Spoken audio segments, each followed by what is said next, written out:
Chennai மாநகராட்சியில French சொல்லி கொடுக்கறதுக்கு ஒப்பந்தம் போட்டிருக்காங்க. எந்த ஊருக்கு? பொன்னமராவதி. இப்ப எங்க இருக்கீங்க? பல்லவத்திலியா? எந்த இடத்துல நிக்கிறீங்க? பஸ் ஸ்டாண்டுக்கு தமிழ் என்ன?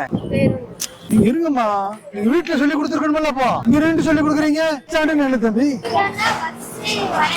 பஸ் வர இடம் தான். அந்த இடத்துக்கு தமிழ் என்ன உனக்கு தெரியுமா ராஜா? நீங்க என்ன படிக்கிறீங்க? டீச்சர்னு சொல்றாங்களா, அது தெரியுமா? டீச்சர்னு தமிழ் என்னது?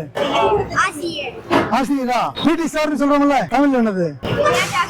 அம்மா எடுத்து கொடுக்க, வீட்டுல எடுத்து கொடுக்க சொல்லணும். சரிதானா? விளையாட்டு ஆசிரியர் ஒரு முக்கியமான விஷயம். சமீபத்துல சபாநாயகர் சொன்னார், ஒரு வகுப்புல ஆங்கிலம் சொல்லி தரணும் அப்படின்னு. சென்னை மாநகராட்சியில பிரெஞ்சு சொல்லி கொடுக்கறதுக்கு ஒப்பந்தம் போட்டிருக்காங்க. ஆனா தமிழ்நாட்டுல தமிழ ஒரு வகுப்பு எடுக்க சொல்லுங்க. நிறைய பேருக்கு அடிப்படை வார்த்தைகள், குறிப்பா பள்ளி குழந்தைகள் தெரியாம இருக்கு. அதுக்கு முதலமைச்சரும் கல்வி அமைச்சரும் ஒரு வகுப்பு தெளிவான தமிழ் அன்றாடம் உபயோகப்படுத்துற தமிழ் வார்த்தைகளை சொல்லிக் கொடுத்தா தமிழுக்கும் நல்லது, நமக்கும் நல்லது.